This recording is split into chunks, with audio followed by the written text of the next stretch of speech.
Hello students, welcome to our third video in this series, the drama by William Congreve, The Way of the World.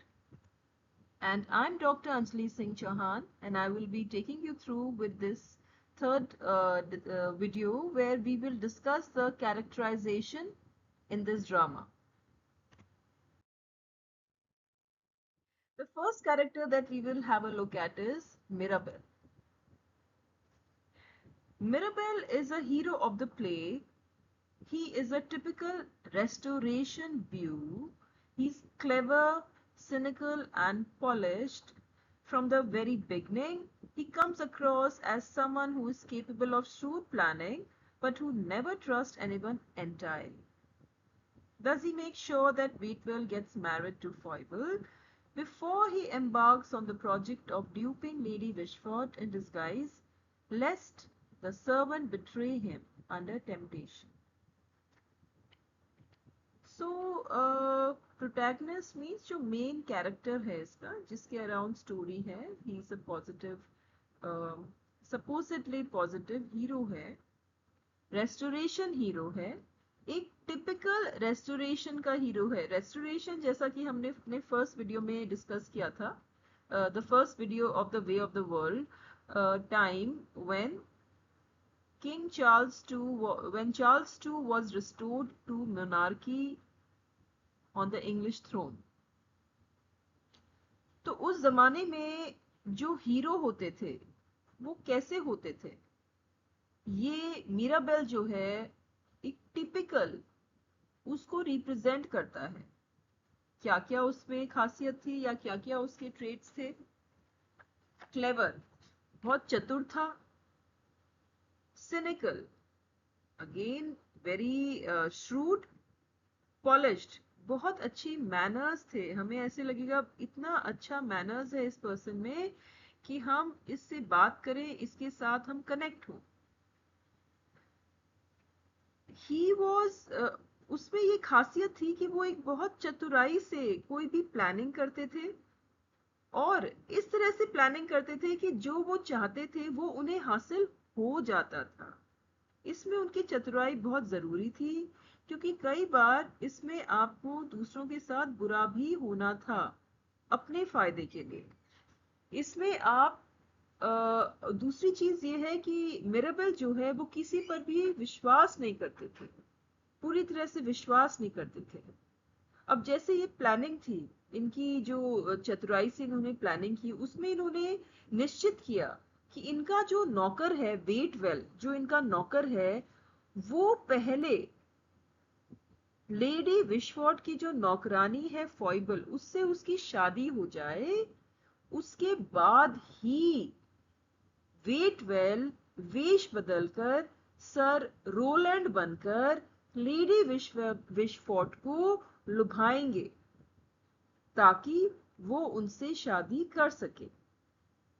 अब आप ये देखो, मिरेबल जो है उसने वेटवेल को सर रोलैंड तभी बनाया जब उसकी शादी फॉइबल से करा दी. और फॉइबल भी कौन? लेडी विशफोर्ड की नौकरानी, ताकि वो वेटवेल जो सर रोलैंड बनेगा बाद में, वो भी फॉइबल की नाक के नीचे ही रहे. तो ये चतुराई ही कहेंगे. मिरेबल जो है ऐसा सोच पाए ताकि गलती से भी अगर वेटवेल के मन में ये ख्याल आए कि क्यों ना मैं सर रोलैंड बन के वाकई जायदाद का मालिक बन जाऊं लेडी विशफोर्ड के साथ शादी करने के बाद, और अब मुझे किसी की कोई जरूरत नहीं, ना मुझे मिरेबल की जरूरत है ना फॉइबल की. तो ये विचार उनके मन में आ सकता है. और मिरेबल जो है उन्होंने अपनी प्लानिंग में इस विचार को सोच कर रखा कि भाई अगर ऐसा हो तो क्या होगा.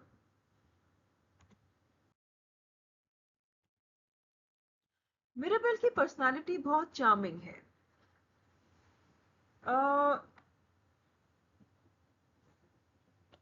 He is very manipulative in his dealing with Lady Wishfort and her daughter. अब आप अगर देखोगे तो मिरेबल जो है ये बहुत समझदारी से, विकेडनेस से, चतुराई से लेडी विशफोर्ड को हैंडल करते हैं अपने फायदे के लिए और उनकी बेटी को भी। कैसे? पहले वो लेडी विशफोर्ड को चापलूसी करते हैं उनकी, और सिर्फ इसलिए ताकि वो मिलेमेंट के करीब जा सके। उसके बाद में लेडी विशफोर्ड की बेटी से वो अफेयर करते हैं। देखो, लेडी विशफोर्ड के खानदान में उन्होंने लेडी विशफोर्ड से नजदीकियां बढ़ाई ताकि उनकी भतीजी के नजदीक जा सके, और फिर लेडी विशफोर्ड की बेटी के साथ ही उनका अफेयर भी था। ये हो सकता है मिलेमेंट से मिलने के पहले होगा। लेडी विशफोर्ड की बेटी के साथ भी उन्होंने अफेयर किया, और जब उन्हें ये लगा कि उनकी बेटी प्रेग्नेंट हो गई है, तो मिराबेल ने बड़ी चतुराई से उसकी शादी, किसकी, लेडी विशफोर्ड की बेटी की शादी एक तीसरे व्यक्ति से करा दी, फेनॉल। ठीक है? तो देखो ये कैसे इस्तेमाल करते हैं लेडी विशफोर्ड और उनकी बेटी का, और फिर ये मिलामेंट के करीब जाना चाहते हैं। इतना कुछ करके भी ये मिलामेंट के करीब जाना चाहते हैं, और फेनॉल से शादी उसकी इसलिए कराते हैं ताकि मिराबेल और मिसेस फेनॉल जो है, लेडी विशफोर्ड की बेटी जो है, उनका अफेयर छुप सके।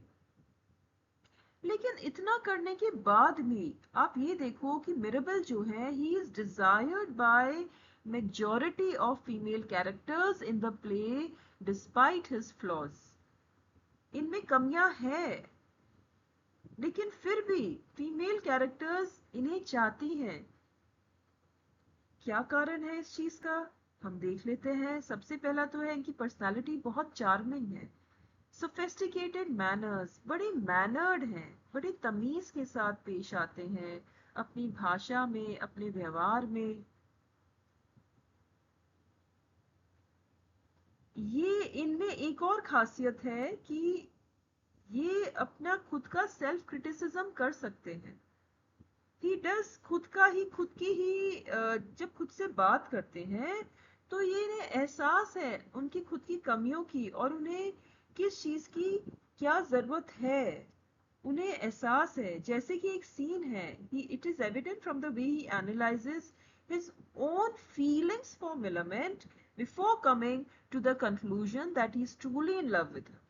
तो ये चीज इनकी नजर आती है कि जब ये खुद से बातें कर रहे हैं, खुद के विचार, खुद के अंदर एक कश्मकश चल रही है कि क्या मिलामेंट के साथ इनकी जो फीलिंग है, क्या वो वाकई रियल लव है, या ये भी उनका एक खिंचाव ही है, एक फ्लर्ट करने वाला फीलिंग है।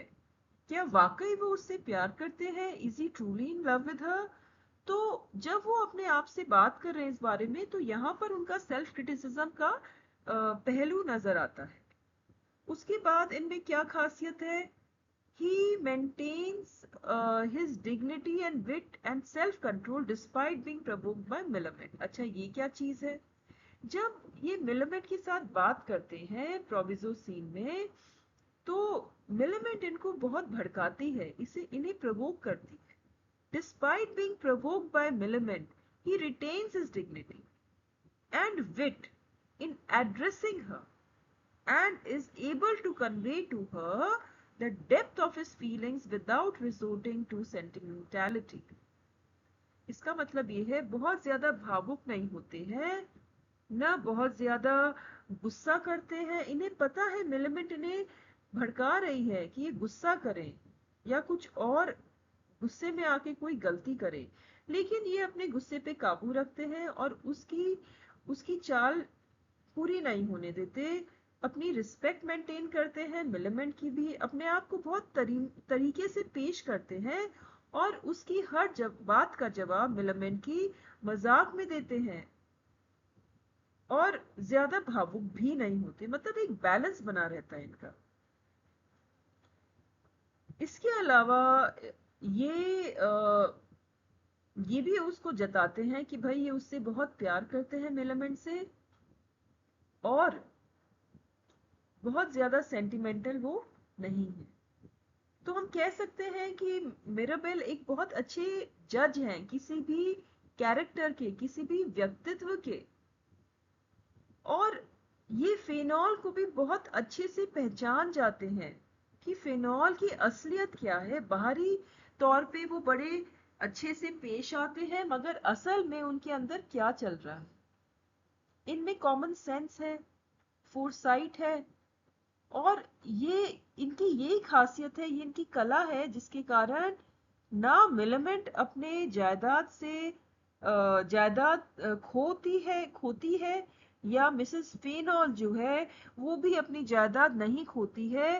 फेनॉल जो बहुत ग्रीडी व्यक्ति है, वो चाहते हैं दोनों की जायदाद हड़प ले, मिलामेंट की और मिसेस फेनॉल की। लेकिन मिराबेल की चतुराई से दोनों की जायदाद बच जाती है फेनॉल के हिस्से में जाने से। अगली कैरेक्टर हमारी है मिलामेंट। वो हमारी हीरोइन है, और वो एक मिराबेल के लिए एक परफेक्ट मैच है। She is a perfect match to Mirabell. She is as charming and witty as she is affected and flirtatious. इसका मतलब वो भी उतनी ही अट्रैक्टिव हैं, और विटी, विटी मीन्स मजाकिया, उनके जवाब तलब बहुत बेहतरीन है। अफेक्टेड मीन्स, अफेक्टेड शब्द का मतलब है कि कोई भी बाहरी कारण से हम बहुत जल्दी प्रभावित हो जाते हैं। We get affected by any of the external reasons. And flirtatious, flirtatious means किसी के साथ भी प्यार करने का नाटक करना, to pretend you are in love with somebody and to behave accordingly. तो मिलामेंट जो है, she is as charming and witty as she is affected and flirtatious, और ये सारे कैरेक्टरिस्टिक्स मिराबेल में भी हैं। तो वो मिराबेल के लिए एक परफेक्ट मैच है। उनकी चार्मिंगनेस, उनकी अट्रैक्टिवनेस किस चीज में है कि वो अपनी फेमिनिटी जो है, जो उनका व्यक्तित्व है, एक नारी के तौर पे उनका व्यक्तित्व है, वो इसका भरपूर फायदा उठाती है। मिराबेल को, मिराबेल के सामने, जो कि एक एक अपना जेंटलमैन वाला बिहेव कर रहे हैं with manners, he is very mannered and respectful to Millamant as a lady. तो मिलामेंट भी बहुत ज्यादा स्ट्रॉन्ग या आदमियों की तरह इंडिपेंडेंट दिखाने की कोशिश नहीं करती है। इंस्टेड वो एज अ फीमेल अपनी चार्म को, अपने व्यक्तित्व को उभार के उसका फायदा उठाती है। वो, उसमें कॉन्फिडेंस है मिलामेंट में। She is confident in managing multiple suitors simultaneously. इसका मतलब ये है कि उसके बहुत सारे चाहने वाले हैं, और वो एक बार में काफियों को मैनेज करती है एक साथ, और उसमें इस चीज के लिए जबरदस्त आत्मविश्वास है। अगला पॉइंट हमारा है pragmatic and level headed. Pragmatic मतलब बहुत प्रैक्टिकल है। लेवल हेडेड मीन्स बैलेंस है माइंड में। बहुत ज्यादा इमोशन में आके कोई जवाब देना, या बहुत बिना सोचे समझे कोई चीज बोल देना या कुछ कर देना, ऐसा नहीं है। बहुत सोच समझकर वो अपना कोई कदम उठाती है या कोई बात बोलती है। जैसे कि she is unwilling to part with the inheritance, but at the same time, she is also deeply in love without indulging in excessive demonstration of her feelings. मतलब उसे मालूम है कि मेरी जायदाद है, और मुझे ये मेरी जायदाद चाहिए। जीवन जीने के लिए पैसा भी उतना जरूरी है जितना कि प्यार है। तो वो प्यार में इतनी पागल नहीं है कि वो अपनी जायदाद को छोड़ दे। जब उसकी आंट लेडी विश्वट उसे कहती है कि मैं तुम्हें जायदाद से बेदखल कर दूंगी अगर तुमने मिराबेल से शादी की, तो मिलामेंट जो है वो एकदम से कोई भी कदम नहीं उठाती है। वो सोचती है, और वो उसे इस बात का एहसास है कि जायदाद जितनी जरूरी है उतना जरूरी प्यार भी है। तो वो एकदम से कोई ऐसा कदम नहीं उठाती। इसीलिए वो लेवल हेडेड है। और प्रैग्मेटिक क्योंकि वो प्रैक्टिकल है कि भाई मुझे पैसा भी चाहिए। डीपली लव, और वो बहुत प्यार, वो मिराबेल से बहुत प्यार भी करती है, लेकिन वो ये चीज बहुत ज्यादा दिखाती नहीं है किसी भी तरह से। कंट्रोल में रहती है, बहुत ज्यादा शो नहीं करती कि मैं तुम्हें बहुत प्यार करती हूँ। जो प्रोविजो सीन है, ये जो प्रोविजो सीन है, इसमें दोनों के दोनों अपनी टर्म्स और कंडीशंस रखते हैं, अपनी शर्तें रखते हैं जिसपे ये शादी इनकी होगी। और इस प्रोविजो सीन में इनकी पर्सनालिटी पूरी तरह से उभर के आती है। It reveals the dynamics. and their strongly independent personalities and their mutual understanding and respect. दोनों मिलकर, दोनों का एक तरह से जेंडर जो है, सेक्सेस जो है, मेल फीमेल, इसमें एक तरह की दोनों के बीच में एक द्वंद्व है। और दोनों ही मिराबेल और मिलामेंट रेस्टोरेशन टाइम के, जो रेस्टोरेशन स्टेज के हैं, सबसे बेहतरीन रिप्रेजेंटेशन है कि जो टिपिकल रेस्टोरेशन हीरोइन थी वो मिलामेंट जैसी थी और टिपिकल रेस्टोरेशन हीरो है वो मिराबेल जैसा था। अगला हमारा कैरेक्टर है लेडी विशफोर्ड। लेडी विशफोर्ड जो है वो वेन है, lakhs common sense. When means अपनी खूबसूरती में हमेशा खोई रहती है, वो कॉमन सेंस भी उनमें नहीं है। अब कैसे? सबसे पहली बात है, जब मिराबेल उन्हें उनकी चापलूसी करते हैं तो लेडी विशफोर्ड जो अधेड़ उम्र की महिला है वो ये सोच बैठती है कि मिराबेल जो चापलूसी कर रही है ये मुझसे प्यार करते हैं, ये मुझ पे फिदा है। और कॉमन सेंस उनमें है नहीं कि वो ये समझ सके कि भाई मिराबेल जैसा आदमी मेरे जैसी लेडी को क्यों इतनी चापलूसी कर रहा है, जरूर कोई मतलब है। दूसरी चीज, वो बहुत आसानी से सर रोलैंड जो है उनके भी बहकावे में आ जाती है। सर रोलैंड जिसे मिराबेल ने अपना मिराबेल का जो नौकर है वेटवेल, जिसे मिराबेल ने सर रोलैंड बना के लेडी विशफोर्ड के पास भेजा है उन्हें पटाने के लिए, उन्हें अपने प्लान में फंसाने के लिए, लेडी विशफोर्ड बड़ी आसानी से उनकी बातों में आ जाती। तो हम देखते हैं उनमें कॉमन सेंस नहीं है, बहुत आसानी से, और वो अपनी, उन्हें लगता है वो इतनी सुंदर है, हर कोई उन पे फिदा है। दूसरा पॉइंट है सेल्फ डिल्यूजनल। सेल्फ डिल्यूजनल का मतलब है कि आपके अपने बारे में ही कुछ ऐसे विचार हैं जो कि सिर्फ आपके हैं और दूसरे उस विचार से सहमत नहीं है। उदाहरण के तौर पे, एग्जाम्पल के तौर पे, उनकी उम्र, वो काफी उम्र की महिला है लेकिन उनको लगता है आज भी मेरी जवानी इतनी है कि मैं किसी भी यंगस्टर को अपनी अपनी खूबसूरती से अट्रैक्ट कर सकती हूँ। She is unable to accept her age gracefully. वो ये मानने को तैयार ही नहीं है कि वो, उनकी उम्र हो गई है और वो अपने आप को अपनी अपनी भतीजी मिलामेंट के इक्वल मानती है कि अगर कोई उन पे फिदा हो रहा है तो मुझ पे भी क्यों ना हो सकता है। उनको ये लगता है आज भी काफी लोग मुझे इसलिए पूछते हैं क्योंकि वो मुझसे प्यार करते हैं। ठीक है। अगला पॉइंट है नाइव। नाइव का मतलब है कि बड़ी आसानी से किसी की भी बात मान लेना, जैसे कि आपको इंसान की परख नहीं है, आप समझ नहीं पाते हो कि ये इंसान जो है ये मीठा क्यों बन रहा है, ये बहकावे में बातें ऐसी मीठी मीठी मुझसे क्यों कर रहा है। शी इज अ बैड जज ऑफ कैरेक्टर। उन्हें इंसान की परख नहीं है। She practically she trust everyone. उनको जिस जिस पे विश्वास करती हैं, प्रैक्टिकली हर वो व्यक्ति उन्हें धोखा देता है। कितने दुख की बात है। अगला पॉइंट है हाई हैंडेड। हाई हैंडेडनेस का मतलब है कि बड़े डोमिनेटिंग, एक डिक्टेटर टाइप उनका एटीट्यूड है। और वो नजर आता है किसमें? दो चीजों में। जब मिलामेंट है जो उनकी भतीजी है उनकी शादी के मामले में आता है कि कितनी आसानी से वो उनको बिल्कुल एक डिक्टेटर की तरह एक आदेश दे देती है कि तुम मिराबेल से शादी नहीं करोगी, और धमकी देती है अगर करोगी तो मैं तुम्हारी जायदाद तुम्हारे को नहीं दूंगी।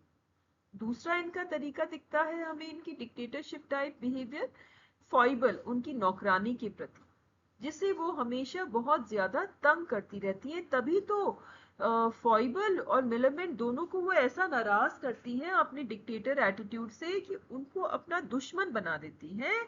और मिलामेंट और फॉइबल जो है दोनों के दोनों षड्यंत्र रचते हैं कि हम कैसे लेडी विशफोर्ड से छुटकारा पाएं। हमारा अगला कैरेक्टर है फेनॉल। फेनॉल जो है वो है antagonist. He is a negative character, villain कह सकते हैं। फेनॉल जो है वो मिराबेल जैसा ही है काफी हद तक, लेकिन एक मिराबेल जो करप्ट हो चुका है, एक बुरा मिराबेल, वो है फेनॉल। देखिए उसकी क्या क्या खासियत है। सस्पिशियस, सब पे शक करता है, बहुत शक्की मिजाज का है। रूथलेस, बेरहम, इतना बेरहम है, उसमें कोई भी थोड़ा सा भी काइंडनेस या उसको दया नहीं आती जब वो अपना अपना रूप दिखाते हैं। हिपोक्रेटिकल, हिपोक्रेटिकल मतलब वो बनता है जो वो है नहीं। ऑपर्च्यूनिस्ट, ऑपर्च्यूनिस्ट का मतलब है मौके का फायदा उठाना।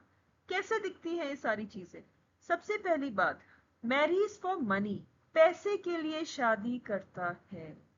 AIIMS to dupe his wife and mother in law out of their fortunes, उसका जो उद्देश्य है वो ये है कि वो अपनी बीवी मिसेस फेनॉल और अपनी सास मदर इन लॉ लेडी विशफोर्ड को उनकी जायदाद को हड़प ले पूरी तरह से, और षड्यंत्र रचता है इसके लिए। उसमें कोई भी दया नहीं आती है कि दोनों औरतें कैसे रहेंगी बिना पैसे के। और वो ये क्यों करता है? ताकि वो अपनी अय्याशियों के लिए पैसा इकट्ठा कर सके। उसकी मिसेस मारवुड से एक नाजायज संबंध है। He has illicit relation with Mrs. Marwood. Illicit means नाजायज, relationship means संबंध, finance means अपना जो अयाशी है उसके लिए उसे पैसे चाहिए भोग विलास के लिए, तो इसीलिए वो चाहता है इनकी जायदाद वो हड़प। He resents the fact that his wife was formerly involved with Mirabel. अब इन सब के साथ में फिनोल जो है वो इस बात से भी बहुत नाराज है और खुंदक खाता है कि उसकी जो वाइफ है मिसेस फिनोल, मिराबेल के साथ उसका अफेयर था शादी से पहले। Scheming, mercenary attitude to relationship. Scheming means हर वक्त षड्यंत्र रचना। मर्सनरी एटीट्यूड, मर्सनरी का मतलब हर चीज में आपका हर फैसला, हर व्यवहार पैसे से रिलेटेड है, और वही चीज आपका दिखाता है कि भाई आपका किसी चीज के प्रति क्या रवैया होगा। तो फेनॉल जो है, he is Mirabell's distorted reflection, lacking both in the latter's outward polish and his depth of feeling. तो मिराबेल जो है वो बड़े मैनर्ड है और काफी पैशनेट भी है, उनकी जो फीलिंग्स है काफी काफी गहरी भी है। फेनॉल में दोनों ही चीजें मिसिंग है, इसीलिए ये मिराबेल नहीं बन सकती। ये एक करप्ट पर्सन है। अगर मिराबेल करप्ट होता तो वो फेनॉल जैसा होता। अगले कैरेक्टर्स हैं मिसेस फेनॉल एंड मिसेस मार्वो।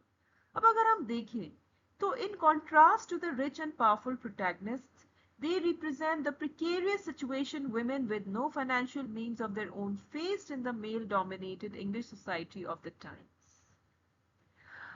इसका सीधा सा मतलब ये है कि फीमेल्स, औरतें, नारी, जिसके पास पैसे का कोई पावर नहीं होती थी, कोई पैसा नहीं होता था, कोई जायदाद नहीं होती थी, प्रॉपर्टी नहीं होती थी, तो ऐसे में किस तरह का जीवन ये काटते थे एक इंग्लिश सोसाइटी में रेस्टोरेशन टाइम की।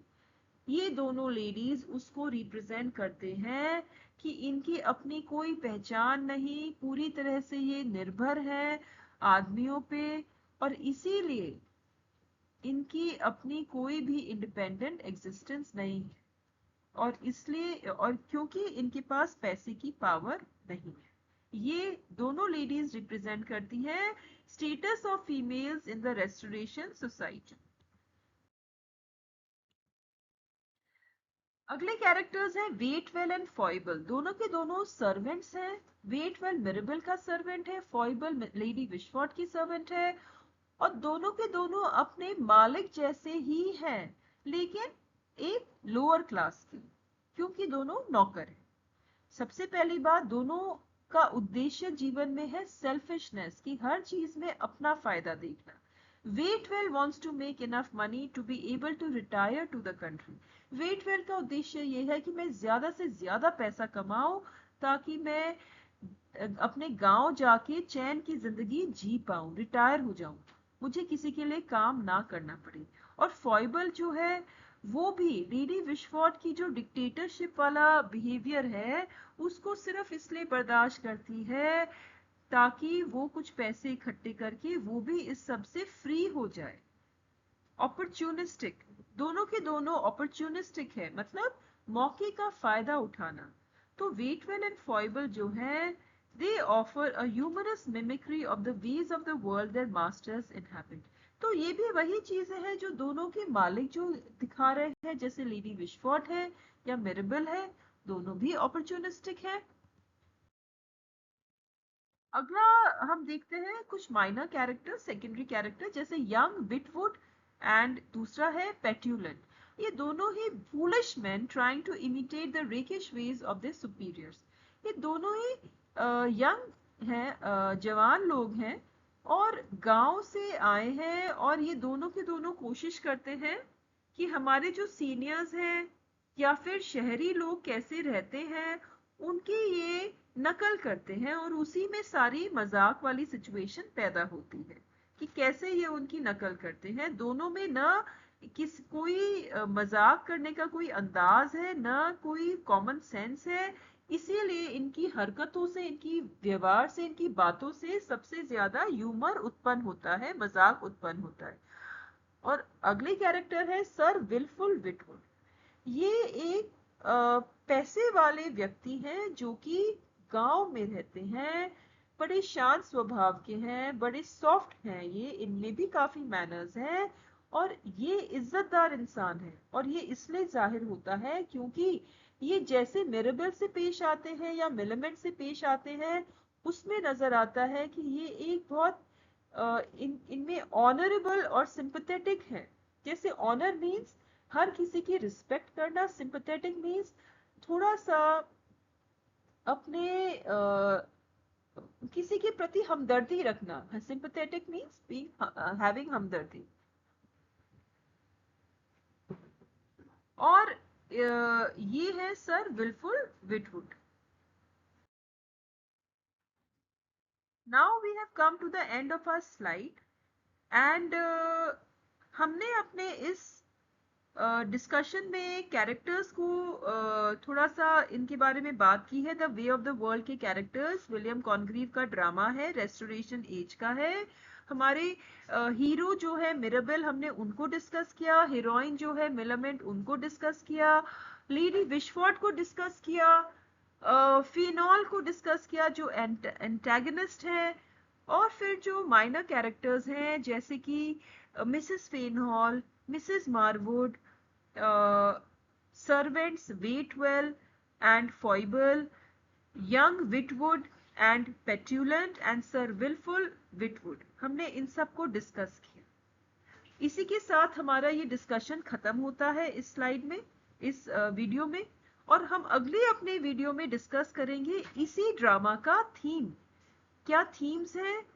The Way of the World by William Congreve. I hope you had a good time and I hope you enjoyed and had a good learning. आपका अगर कोई सवाल है आप कमेंट्स में डाल दीजिए, जब मैं कोशिश करूंगी कि आपके सवाल का जवाब देने की। All right. Looking forward to the next video.